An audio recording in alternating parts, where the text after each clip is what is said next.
Yo, konnichiwa. Di video kali ini, Mimin mau ngelanjutin anime Nageki no Borei wa Intai Shitai. Video ini adalah lanjutan dari video sebelumnya.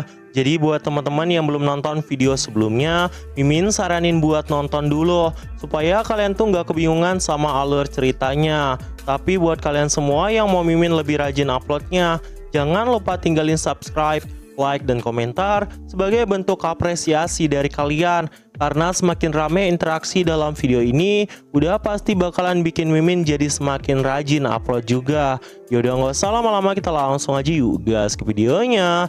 Beberapa saat setelah kejadian sebelumnya, wajah dari Cry pun saat itu dibuat sangat terkejut setelah mendengar kabar dari rekan-rekannya bahwa monster yang ada di tempat itu tidak lain adalah Phantomorph. Itu benar-benar kejadian yang sangat mengejutkan. Bahkan beberapa bawahannya itu juga sempat mengatakan bahkan setengah kuil yang ada di tempat itu juga dikabarkan telah hancur karena kekuatan monster itu. Awalnya, Cry masih menganggap kemungkinan besar meskipun itu di bagian utara, itu bukan di tempat di mana Tino ditugaskan. Tetapi rekannya saat itu malah mengatakan tempatnya berada di sarang serigala putih, yang membuat sosok Cry semakin terkejut karena itu adalah tujuan dari Tino dan partinya. Beberapa saat setelah kejadian itu, mereka pun saling berbincang satu sama lain. Bagaimana mungkin monster seperti itu ada di tempat itu? Sebenarnya semuanya masih menjadi misteri yang sangat dalam.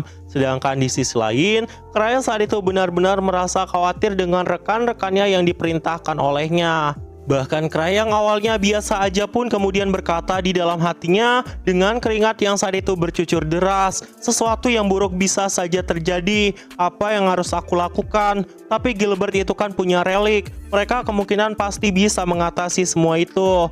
Bahkan jika itu benar-benar sangat berbahaya, Tino juga merupakan petualang yang sangat kuat, jadi mereka tidak mungkin bisa dikalahkan semudah itu. Beberapa saat setelah kejadian itu, Cry pun benar-benar semakin penasaran karena kabarnya kan monster itu hanya berada di level 3, tapi kesulitannya kenapa bisa sangat sulit seperti ini.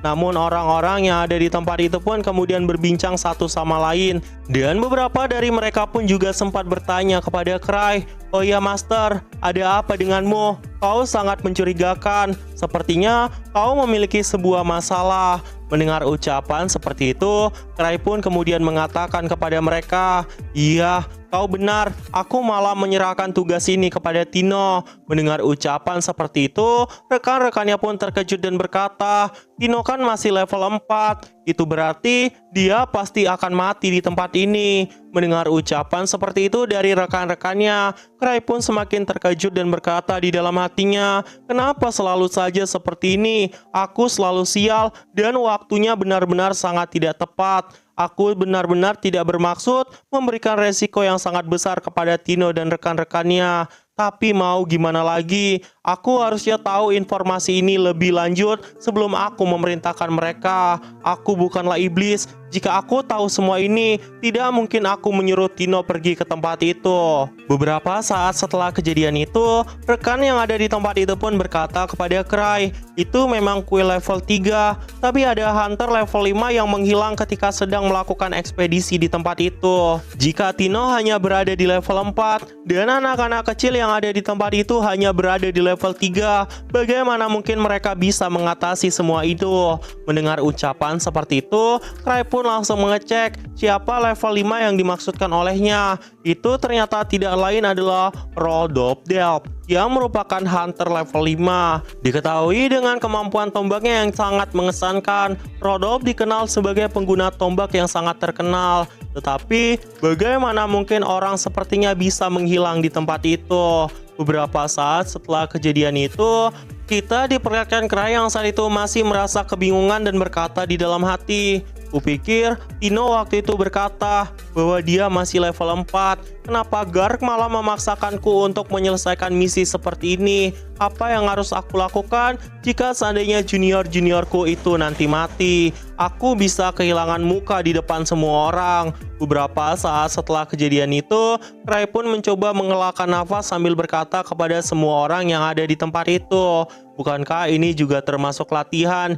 Jadi tidak apa-apa." Mendengar ucapan seperti itu, rekan-rekannya pun berkata kepada sosok Rai, "Itu benar juga, untuk latihan yang sesulit ini, kemungkinan mereka akan menjadi party terkenal jika berhasil melewati semua ini." Beberapa saat setelah kejadian itu, Rai pun langsung izin pamit dari tempat itu sambil berkata di dalam hatinya, "Sial, kalau seperti ini terus, aku akan dikenal sebagai sampah yang memaksakan misi konyol kepada para junior. Tapi kali ini aku benar-benar tidak sengaja dan tidak mengetahui informasi itu."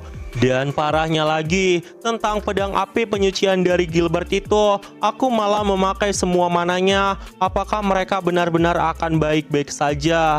Sedangkan di sisi lain, kita pun kemudian diperlihatkan flashback tentang masa lalu dari Tino yang saat itu benar-benar sangat kelelahan, seolah sedang menghadapi sesuatu. Namun seseorang yang menyelamatkannya saat itu berkata kepada Tino, "Apakah kau tidak apa-apa?" Rai berkata bahwa yang kau lawan itu tidak lain adalah Gagak Putih. "Apakah kau sekarang bisa memahami semuanya?" Orang yang mengatakan itu kepada Tino tidak lain adalah Liz, yang merupakan salah satu teman dari sosok Rai. Di momen ini, Liz pun juga sempat bertanya kepada Tino tentang apa yang sebenarnya dia sukai dari sosok Rai. Tino pun kemudian menjelaskan kesetiaannya ini lebih dari sekadar rasa kagum. Dan beberapa saat setelah kejadian itu, Liz pun kemudian mengatakan kepada sosok Tino, "Aku ingin menanyakan satu hal lagi kepadamu. Apakah kau sepenuhnya patuh kepada dirinya?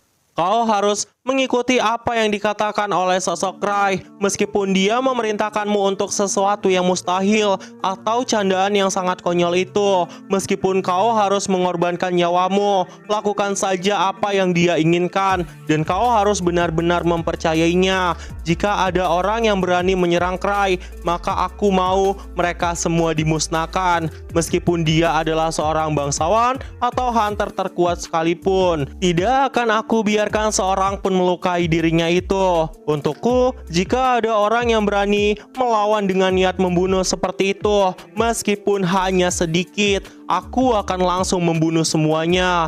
Tapi jika aku tidak melakukannya, bukankah itu akan menjadi masalah? Itu akan menjadi tugasmu, Tino. Kau pahamkan apa maksudku?" Tino yang mendengar ucapan itu pun langsung mengatakan kepada Liz, "Aku memahaminya." Beberapa saat setelah kejadian itu, scene pun kemudian kembali ke masa saat ini. Terlihatlah Tino yang saat itu sedang berjalan-jalan bersama dengan rekan-rekannya untuk melaksanakan misi yang diberikan oleh sosok Rai. Dan beberapa saat setelah kejadian itu, Greg pun kemudian menyampaikan kecemasannya kepada rekan-rekannya itu karena mereka datang terlalu cepat dari yang dijanjikan. Tetapi saat itu kita pun diperlihatkan Tino yang pernah menegaskan bahwa alasan kenapa Master Christ sampai datang ke tempat ini sendiri karena itu bukanlah misi yang mudah, melainkan orang yang menerima misi ini juga bisa mati jika mereka benar-benar ceroboh. Mendengar ucapan seperti itu, Ruda pun kemudian menanyakan, "Jadi, Rai tahu tentang situasi saat ini dan tetap mengirimkan kita untuk menaklukkan semuanya." Mendengar ucapan seperti itu, Tino pun kemudian menegaskan, tapi lebih tepatnya dia tidak sengaja. Beberapa saat setelah kejadian itu, Tino pun juga menegaskan kepada semuanya, sejujurnya Master pasti sudah tahu tentang kejadian aneh di kuil, dan dia juga sudah mengumpulkan orang-orang khusus yang tidak lain adalah kita berempat. "Hey Gilbert, kau sebelumnya diuji tanpa sebab kan? Apakah kau memahami maksud dari semua itu?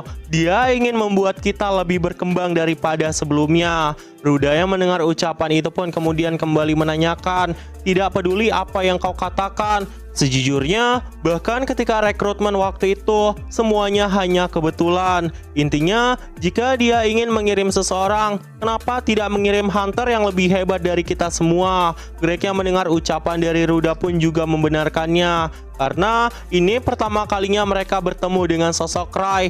Tentu saja, tidak mungkin seseorang bisa mempercayai orang yang pertama kali dia temui. Namun saat itu Tino kembali menegaskan, Master adalah orang yang mempunyai segala pengetahuan yang berada di ibu kota kekaisaran. Meskipun dia tidak pernah bertemu dengan dirimu sebelumnya, dia bisa dengan mudah mencari tahu hanya dengan melihatmu saja. Dia selalu berpura-pura tidak tahu apa-apa dan selalu merendah. Itu semua hanyalah acting, meskipun tidak terlalu kelihatan. Itu karena mataku belum sampai ke level di mana aku bisa melihat kebohongan itu. Segalanya pasti sudah direncanakannya sejak awal. Dia pasti memiliki maksud tersembunyi yang akan membantu perkembangan kita. Oh iya semuanya, mari kita beristirahat terlebih dahulu. Master tahu segalanya. Dia tidak mungkin memberikan misi ini begitu saja jika kita tidak bisa menuntaskannya.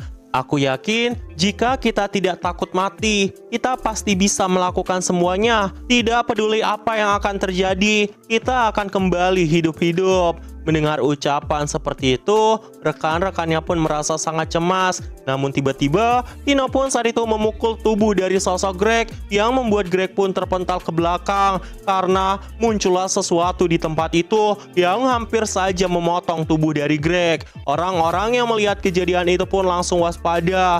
Dan muncullah sesosok Phantom Wolf di tempat itu dengan pedang dan armor besi yang saat itu menyelimuti tubuhnya. Tentu saja rekan-rekan dari Tino yang melihat kejadian ini sangat terkejut. Apalagi dia memakai armor layaknya manusia. Gilbert yang melihat kejadian itu pun kemudian mengatakan, ini berbeda dari apa yang sudah dibicarakan. Dia memiliki pedang, bagaimana kita bisa mengalahkannya? Dan gak lama lagi pertempuran yang sangat sengit juga akan terjadi. Episode kali ini pun juga ditutup sampai di sini.